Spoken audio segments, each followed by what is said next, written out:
Captain Jiho Park opened his eyes to the soft blue glow of the bridge lights. His body felt stiff and cold from the long sleep.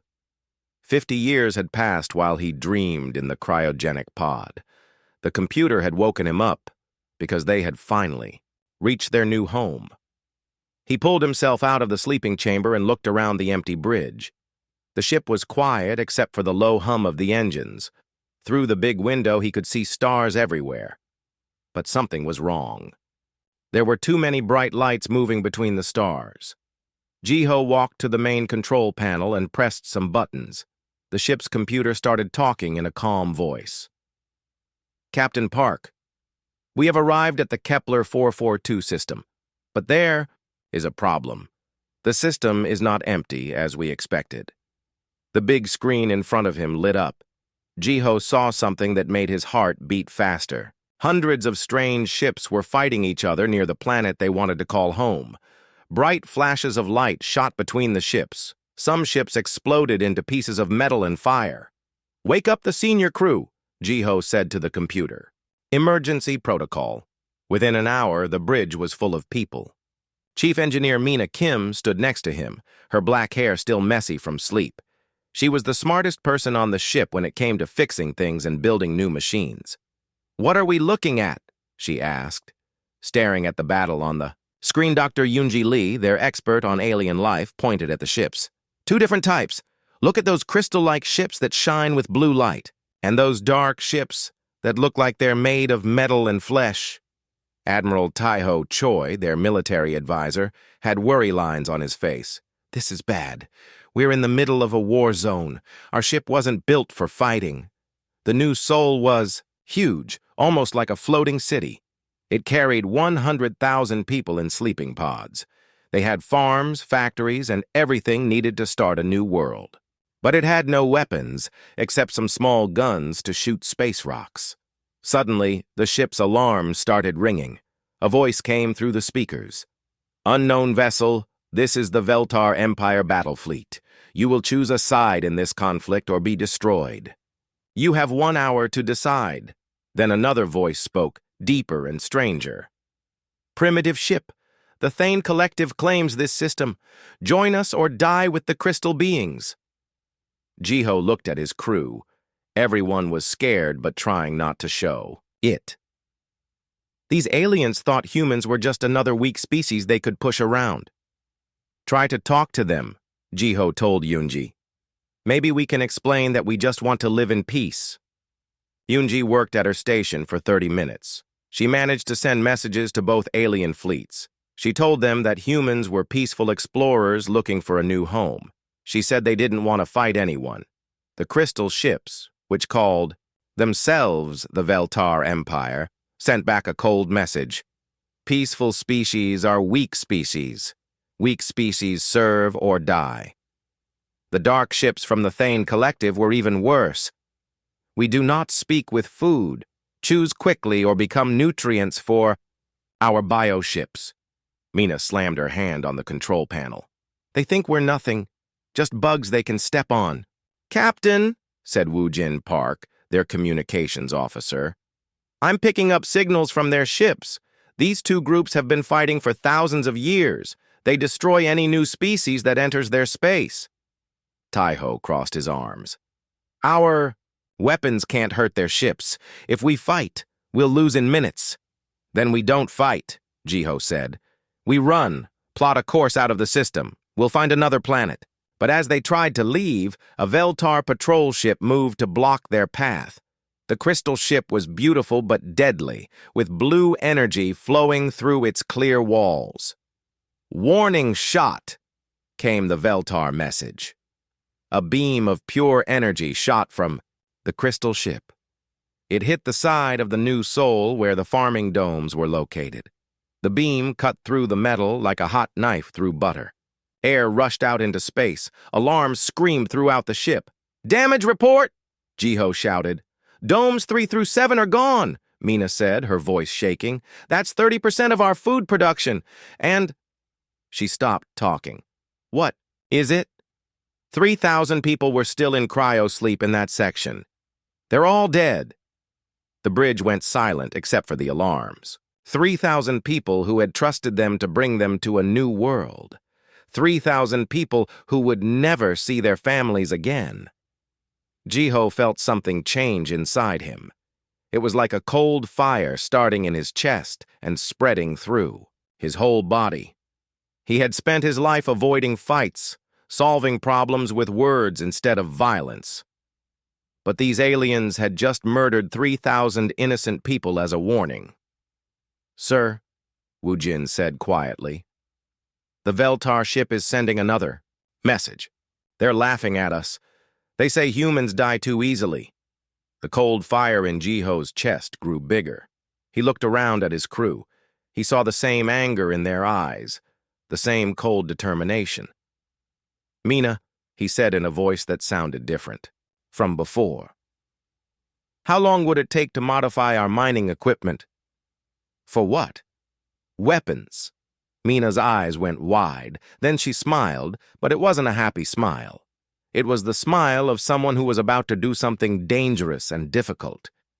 "Give me 48 hours, she said, "and wake up every engineer on this ship."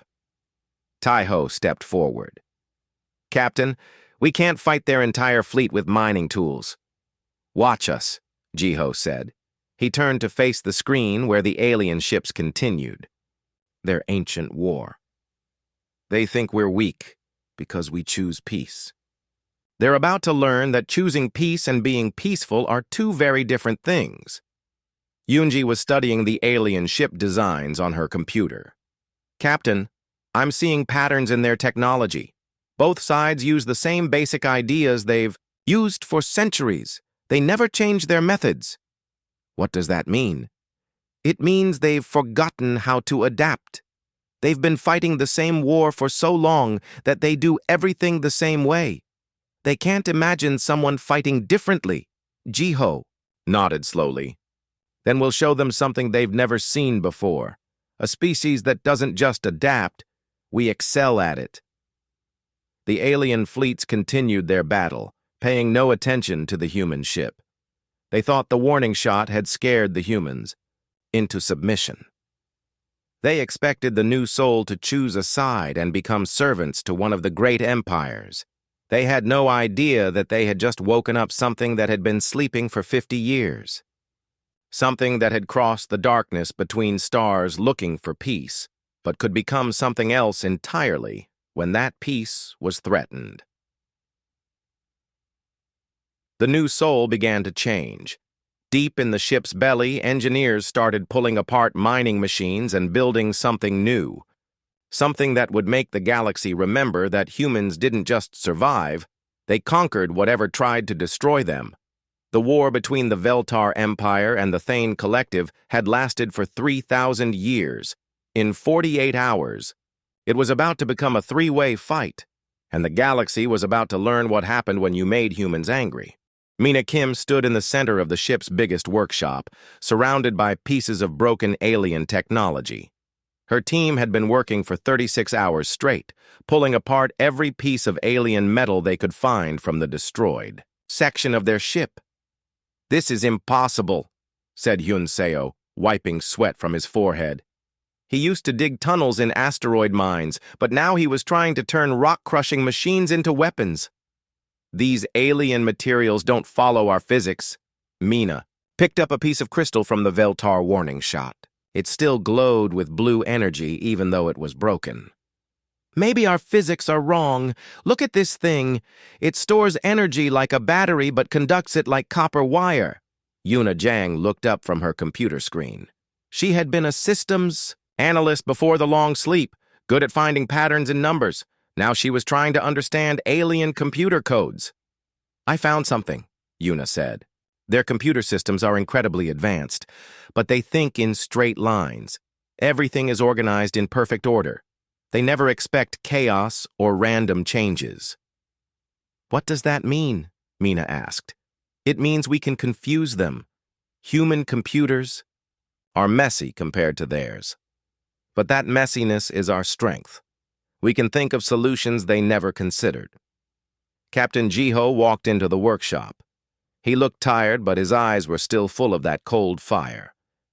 How much time do you need? 8. More hours, Mina said. But Captain, what we're building isn't really a warship. It's more like a giant, angry monster. Explain. Mina led him to a huge machine that took up half the workshop. It looked like their old asteroid processor, but covered in alien crystal and metal. This used to break rocks into small pieces for mining. Now it can break alien ships into small pieces for revenge. Hyun pointed to another machine. This was our metal refinery. Now it shoots liquid metal at temperatures hot enough to melt their hulls. And this, Yuna said, touching a computer panel, is their own navigation system, but I rewrote the code. Now it speaks human instead of alien. Jiho smiled for the first time since the attack. How many people do you need awake to run all this? About 5,000, Mina said. Engineers, technicians, fighters, and support crew. The rest can stay, asleep and safe. Wake them up, Jiho ordered. And Mina, I want you to give our ship a new name. The new soul was built for peace and building. This ship is built for something else. What should we call it? Dreadnought. The word spread through the ship as 5,000 colonists woke up from their long sleep. They learned about the attack, about their dead friends and family, and about what they were going to do about it. Nobody complained. Nobody asked to go back to sleep. Every person who woke up asked the same question. How can I help? Dr. Sora Han had been a medical researcher, but now she studied alien biology. Their blood is different from ours, she told the crew. The II Veltar use crystal formations in their bodies. The Thane mix organic parts with machines. Both have weaknesses we can exploit. Commander Junho Oh gathered volunteers for fighting teams. He had been a security officer on the original colony ship, but now he trained people for war. We'll board their ships and fight them face to face. They've never fought humans before. They don't know what we can do. Captain Donghae Nam worked with the few small fighter ships they had. These aren't military fighters, he told his pilots. They're maintenance pods and survey ships, but we can make them work. How? Asked one of the pilots. By doing things their military training never prepared them for. We'll hide in asteroid fields, use the gravity of planets to speed up our attacks, and hit them where they don't expect it. 2 days after the attack, the Dreadnought was ready. It still looked like a colony ship from the outside, but everything inside had changed. The peaceful settlement vessel had become something new and terrible. The first test came when 3 Thane ships approached them. The biomechanical vessels looked like giant sea creatures made of metal and flesh. They moved smoothly through space, confident that they could easily destroy one human ship. The Thane commander sent a message. Surrender now, and we will make your deaths quick. Jiho sat in the captain's chair, watching the enemy ships get closer. Mina, are you ready? All systems working, Captain. Hyun's rock crusher is loaded and aimed. Yuna has control of their computer systems. We're as ready as we'll ever be. Then let's show them what humans do to bullies. The Thane ships opened fire first, shooting green energy beams that would have destroyed the old new soul. But the Dreadnought's new armor held. The alien crystals absorbed the energy and fed it back into their own weapons. Fire, Jiho said, calmly. The rock crusher shot a stream of metal and stone at incredible speed. It hit the first Thane ship and tore through its hull like paper. The biomechanical vessel tried to heal itself, but the human weapon kept firing, not giving it time to recover. The second Thane ship tried to escape, but Donghae's fighters came out of hiding behind asteroids. They moved in crazy patterns that confused the alien targeting systems. The small human ships shot simple missiles, but they hit in places where the bio-ship couldn't defend itself. The third Thane ship tried to call for help, but Yuna had already hacked into its communications. Instead of sending a distress call, it sent a message saying everything was fine. 17 minutes after the battle started, all 3 Thane ships were destroyed. The Dreadnought hadn't even been seriously damaged. Impossible, whispered Tai-Ho, staring at the wreckage on the screen. We just destroyed 3 warships with mining equipment. Not impossible, Mina said. Just unexpected. They've been fighting the same way for thousands of years. They didn't know how to fight something different. Yunji was studying the recordings of the battle. Look at how they moved. Every action was predictable. When we hit them here, they always tried to defend the same way. When we attacked from this angle, they always turned the same direction. They're like computers, Yuna added. Very advanced computers, but they follow programs. Humans don't follow programs. We make things, up as we go. The victory felt good, but Jiho knew it was just the beginning. Word would spread to both alien fleets about what had happened. Soon they would face much bigger forces. How long before they send real warships? He asked Taiho. Hours, maybe days. When they see what we did to the Thane patrol, both sides will want to destroy us quickly. Good, Jiho said. Let them come. Every ship they send to fight us is one more chance to learn how their technology works. Mina looked confused. Learn from them? Think about it. We just defeated 3 of their ships and captured all their technology. Every time they attack us, we get stronger. Every weapon they use against us becomes a weapon we can use against them. You want them to keep attacking us? I want them to teach us everything they know about war. And when we've learned enough, we'll teach them what humans know about winning. The Dreadnought began moving through the star system, not running away but hunting. The ship that had come to build a peaceful colony was now looking for more enemies to fight and more technology to steal. In the depths of space, both alien fleets received reports of the destroyed patrol. For the first time in centuries, they felt something they had almost forgotten. Fear. A new player had entered their ancient war, and this player didn't follow any rules they understood. The galaxy was about to learn that humans didn't just adapt to survive, they adapted to dominate. 3 weeks after the first battle, the Dreadnought had become something no one could have imagined.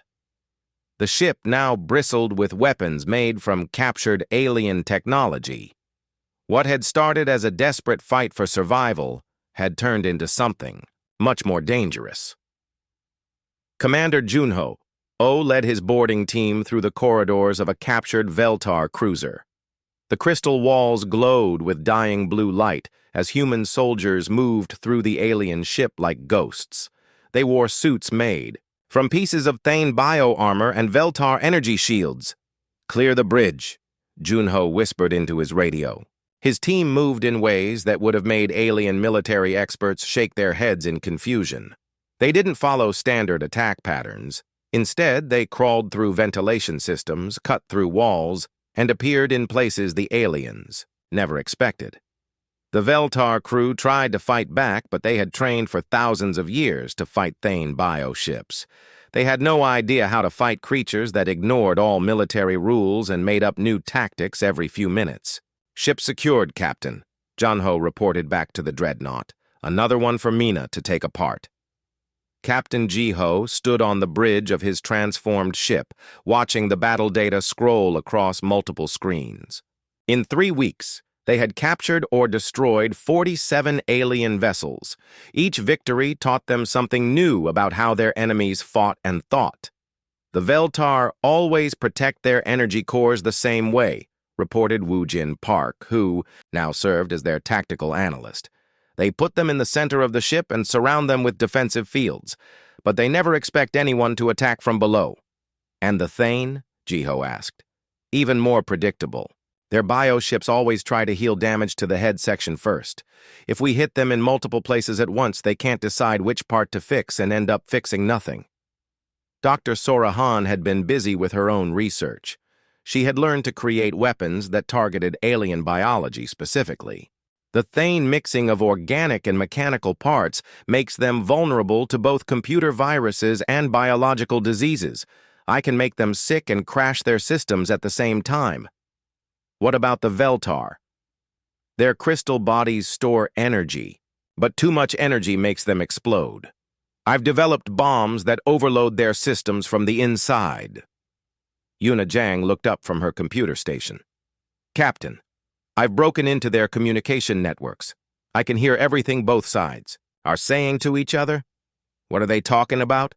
Us. They're scared, Captain. Really scared. They're calling us the Chaos Bringers and the Unpredictable Death. They've never fought anything like us before. Captain Dong-Hae Nam entered the bridge, his flight suit covered in scorch marks from his latest mission. His small fighter squadron had just returned from attacking a Thane supply convoy. How did it go? Jiho asked. Perfect. We hid inside an asteroid field and waited for them to pass. When they got close, we used the asteroids themselves as weapons, pushed them into the convoy ships with our engines. The Thane didn't know how to fight flying rocks. Casualties? None. Their weapons couldn't track us when we stayed close to the asteroids. They kept hitting rocks instead of fighters. Mina Kim joined them on the bridge. Her clothes were dirty with alien oil and human sweat, but she was smiling. I've got good news and better news. The good news is that we've figured out how to combine Veltar and Thane technology. The better news is that the combination is more powerful than either one alone. Show me, Jiho said. Mina led them to the main display screen. It showed a diagram of the Dreadnought's new weapons systems. The Veltar energy crystals can power the Thane biomachines, and the biomachines can grow new crystal structures. We've created technology that improves itself. What does that mean in practical terms? It means our ship gets stronger after every battle. The weapons learn from how we use them and become more effective. The armor repairs itself and becomes thicker. We're not just capturing alien technology anymore. We're evolving it. Taiho studied the display with the eyes of a military expert. This is incredible, but I'm worried about something else. Our success is bringing attention from both fleets. They're starting to work together against us. Let them, Jiho said. Every ship they send teaches us something new, and every ship we capture makes us stronger. But Captain, intelligence reports suggest they're planning something big. Both fleets are pulling back their forces from the front lines of their war. They're going to focus everything on destroying us. How many ships? Thousands. Maybe 10,000 or more. Every warship they have. The bridge went quiet. 10,000 alien warships against one human vessel seemed impossible, even for the Dreadnought. Captain, Yunji said quietly, I've been studying their psychology. For 3,000 years, these two species have fought each other using the same methods. They attack, defend, and retreat in patterns that never change. But we don't fight. Like that? What do you mean? We don't just react to what they do. We make them react to what we do. We control the battle instead of just participating in it. Yuna nodded excitedly. She's right. I've been analyzing their fleet movements. When we attack their mining ships, they always send exactly 12 defenders. When we threaten their supply lines, they always move their fleets in the same formation. They're predictable. But they have 10,000 ships, Taiho repeated. 10,000 predictable ships, Jiho corrected. Mina, how long do you need to prepare for a battle that big? Give me a week. I want to make some changes to the ship that will surprise even us. What kind of changes? The kind that turn a mining ship into something the galaxy has never seen before. Over the next week, the Dreadnought transformed again. The ship's hull flowed and shifted like liquid metal as Thane biotechnology merged with Veltar crystal structures. New weapons grew from the ship's surface like flowers blooming in fast motion. Human ingenuity combined alien technologies in ways their creators had never imagined. Energy systems that had taken the Veltar centuries to develop were improved and modified in days. Biomechanical systems that the Thane considered perfect were enhanced with human creativity. But the most important change wasn't in the technology. It was in the crew. 5,000 humans who had gone to sleep as peaceful colonists had awakened as something else entirely. They had learned to fight not just with weapons, but with imagination. Captain, Wu Jin reported, Long-range sensors are picking up massive fleet movements. Both alien forces are converging on our position. Estimated arrival time, 18 hours. How many ships? 12,347. The entire combined might of both empires. Jiho looked around his bridge at the faces of his crew.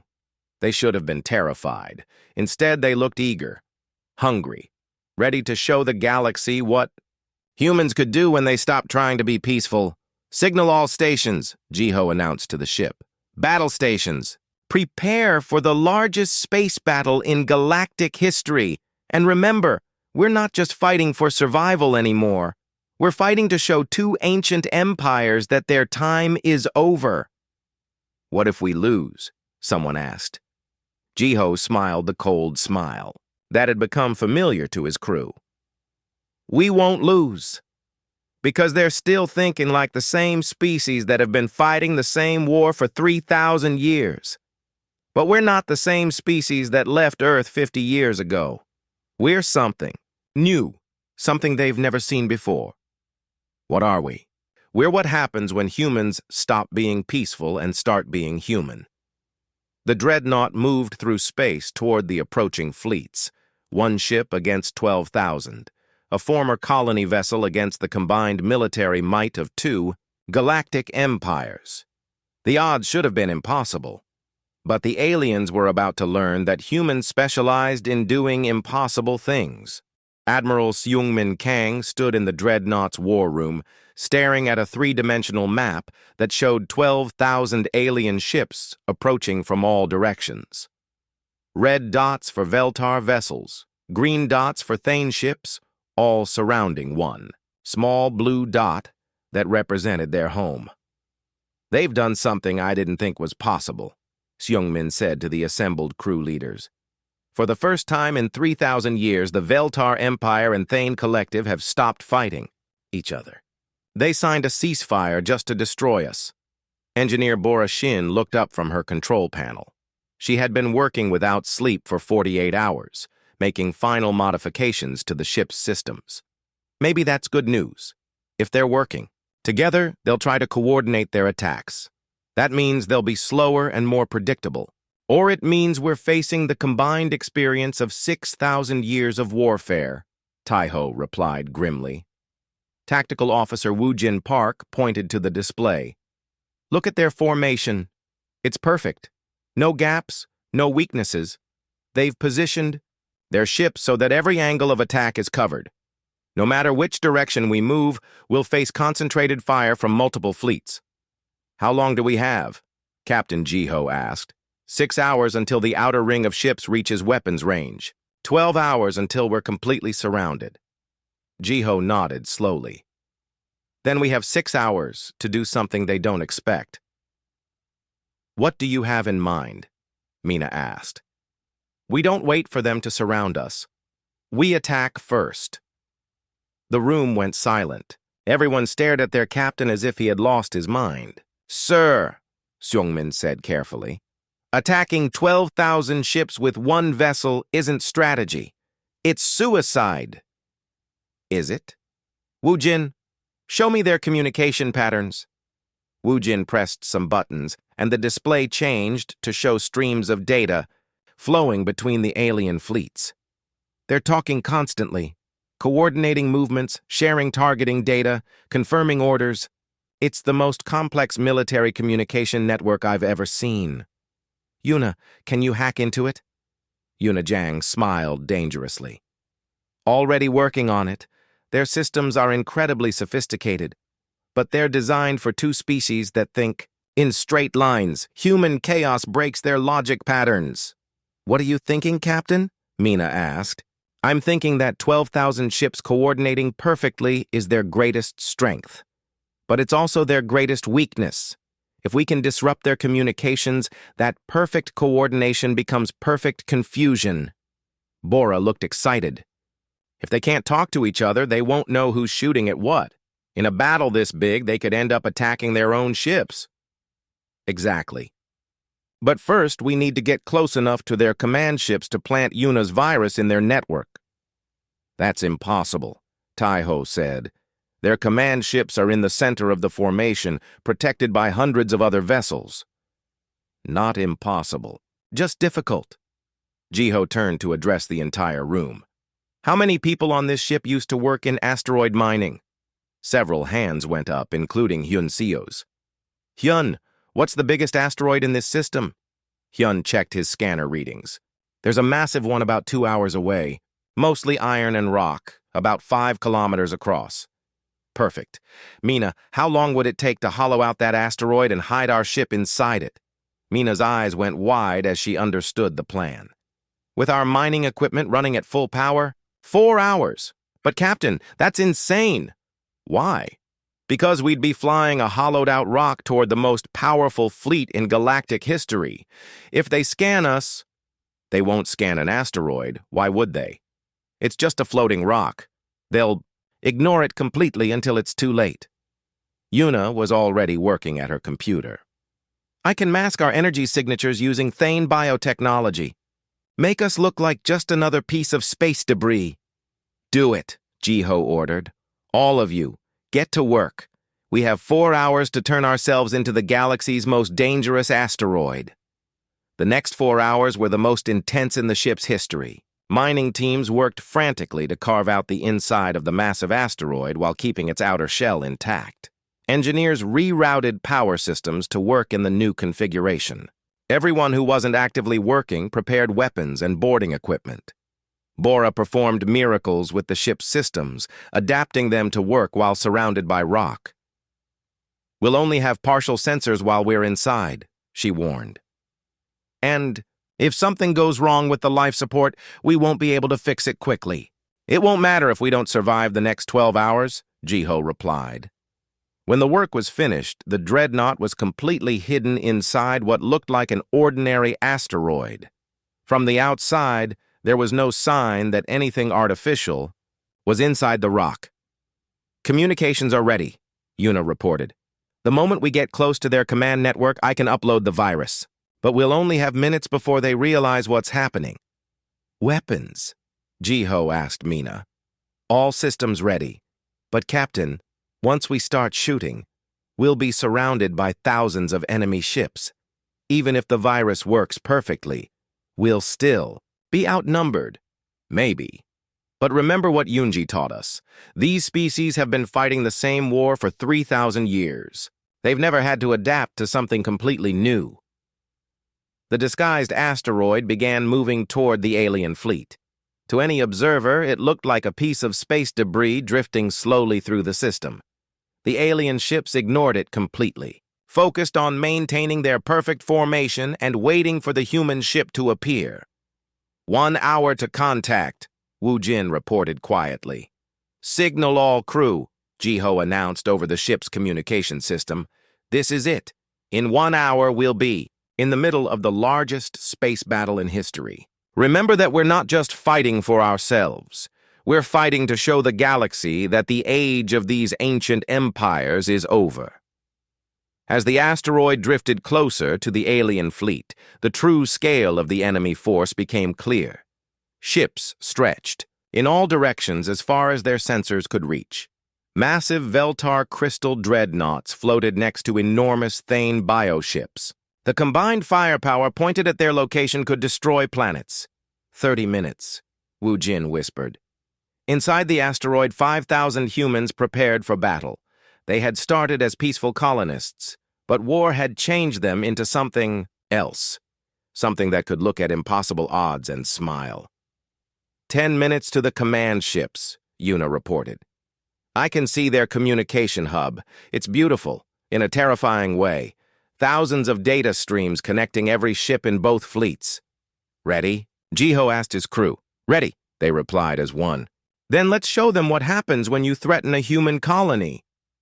The asteroid continued its slow drift toward the heart of the alien fleet. Inside, the Dreadnought prepared to emerge and change the course of galactic history. One ship against 12,000, hidden inside a rock, about to begin the most impossible battle ever fought. The aliens still had no idea what was coming for them. They were about to learn that humans didn't just survive impossible situations, they won them. The asteroid drifted silently through the heart of the combined alien fleet. Massive warships floated all around it, their crews focused on scanning space for any sign of the human vessel. None of them noticed that death was already among them, hidden inside a simple piece of space rock. "We're in position," Una whispered from her station inside the Dreadnought. "I can access their central communication hub from here, ready to upload the virus." Captain Jiho took a deep breath. Everything they had worked for over the past month came down to the next few minutes. "Do it." Una's fingers flew over her keyboard. The virus she had created was a masterpiece of human chaos theory applied to alien logic systems. Instead of simply breaking their communications, it would turn their perfect coordination into perfect confusion. "Upload complete," she announced. "The virus is spreading through their network now. We have maybe 3 minutes before they realize what's happening. Mina, prepare to break us out of this rock. All weapons ready." "Ready, Captain." "All stations, this is it. Everyone remember your jobs. We're about to fight 12,000 enemy ships, and we're going to win." The Dreadnought's engines roared to life inside the asteroid. The massive rock began to crack and split as the human ship pushed its way out like a butterfly emerging from a cocoon. But this butterfly was armed with weapons that combined the best technology of 3 different species. The moment the Dreadnought emerged, alarms began screaming throughout the alien fleet. For a few seconds, the enemy ships just stared in shock at the human vessel that had appeared in the middle of their formation. Then chaos began. Una's virus reached the command systems of both fleets at the same moment the Dreadnought opened fire. The alien communication network, which had been perfectly coordinated seconds before, suddenly started sending random orders to random ships. Veltar crystal ships received targeting data meant for Thane biovessels. Thane ships got orders, designed for Veltar formations. Fleet commanders found themselves commanding ships from the wrong species, using tactics that made no sense. The first shots came from a confused Veltar cruiser that received an order to fire at grid coordinates that actually contained a Thane battleship. The crystal ship's energy beam tore through its former ally, which immediately returned fire. Within minutes, the perfect alien formation became a swirling mass of ships shooting at each other. Commanders screamed orders that their ships couldn't understand. Navigation systems sent vessels crashing into each other. Weapons systems targeted friendly ships because the virus had scrambled their identification codes. In the middle of this chaos, the Dreadnought moved like a deadly dancer. The ship had evolved far beyond its original design.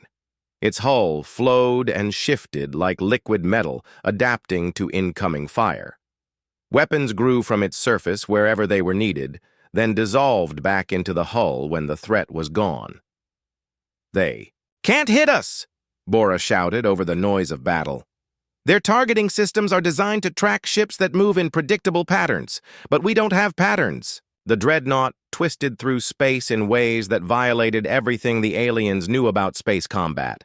It used its own rotation to generate artificial gravity that pulled enemy ships off course. It fired weapons in directions that seemed random until the shots bounced off asteroid fields and hit targets from impossible angles. Commander Junho-Oh led boarding teams onto disabled alien vessels, but now his job was different. Instead of fighting their crews, he was rescuing them from their own malfunctioning ships and offering them a choice: continue fighting for empires that would destroy them for failing, or join the humans in building something new. Many chose to join. Dr. Sorahan's biological weapons had evolved too. Instead of just attacking alien physiology, they now carried data packets that helped the aliens understand what was happening to their fleets. Many alien crew members realized their own commanders were willing to sacrifice them just to destroy. One human ship, more chose to join. Captain Dong Hae Nam's fighter squadrons now included captured alien vessels flown by defectors from both empires. The mixed human-alien squadrons fought with tactics that no military academy in the galaxy could have imagined. "Captain," Wu Jin reported, The virus has infected 90% of their fleet. They've lost complete control of their formations. Half their ships are attacking their own forces. What about the other half? Some are trying to retreat, but they can't coordinate an escape. Others are just floating dead in space because their crews abandoned ship. Admiral Sungmin watched the battle display in amazement. The 12,000-ship fleet that had seemed unstoppable an hour ago was destroying itself. Captain, we're receiving surrender requests from over 200 alien vessels. Accept them all, Jiho ordered. But first, patch me through to any alien commanders who are still fighting. You're connected to the fleet communication system. Jiho stood up and spoke in a voice that carried across space to thousands of alien ships. This is Captain Jiho Park of the human vessel Dreadnought. Your empires brought this war to my people. You murdered 3,000 innocent colonists as a warning. You forced us to become something we never wanted to be. The alien communication. Channels went quiet as crews throughout both fleets listened. But we don't want to destroy you. We want to offer you something your empires never could. A choice. You can keep fighting this war that has lasted for 3,000 years and accomplished nothing. Or you can help us build something better. What are you offering? Came a voice from a Veltar command ship. Peace. Real peace, not just a ceasefire. To fight a common enemy. An end to the war that has consumed your civilizations for millennia. Impossible, said a Thane commander. Our species are too different. We can never coexist. That's what you thought about humans, too. But look around. Your own crews are working together to survive what their empires created. Veltar and Thane and humans fighting side by side because they found something more important than old hatred. The battle had stopped. Thousands of ships floated in space, their crews listening to words they had never expected to hear. Your empires will call this defeat, Jiho continued. But I call it opportunity, the chance to create something new. A confederation where different species work together instead of trying to destroy each other. And if we refuse? Asked another alien commander.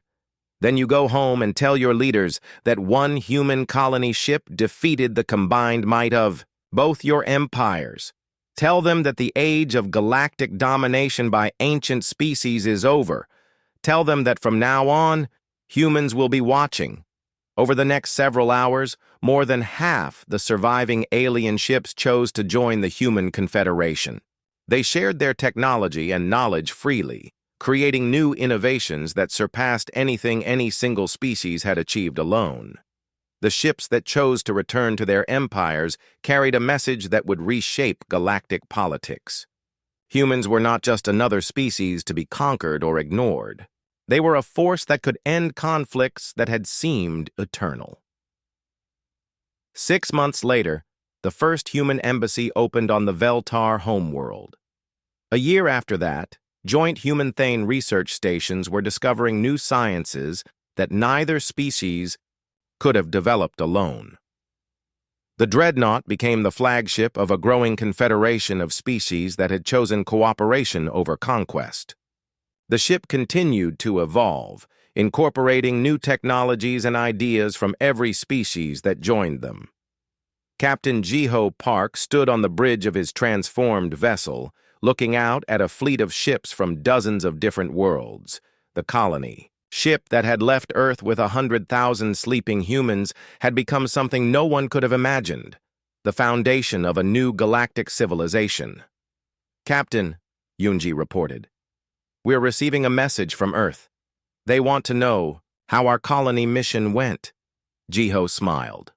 Tell them we found a new world, just not the one we expected. Behind them, construction ships were building the first space station designed by humans, Veltar, and Thane working together. It would serve as the capital of a confederation based on the idea that differences made civilizations stronger, not weaker. The age of galactic empires was ending. The age of galactic cooperation had begun. And it had started with one human ship that refused to surrender when the odds were impossible. The Dreadnought had become exactly what its name promised, a ship so powerful that no force in the galaxy could stand against it. But its greatest power wasn't its weapons or its defenses. It was its ability to turn enemies into allies and transform conflict into collaboration. The galaxy would never be the same.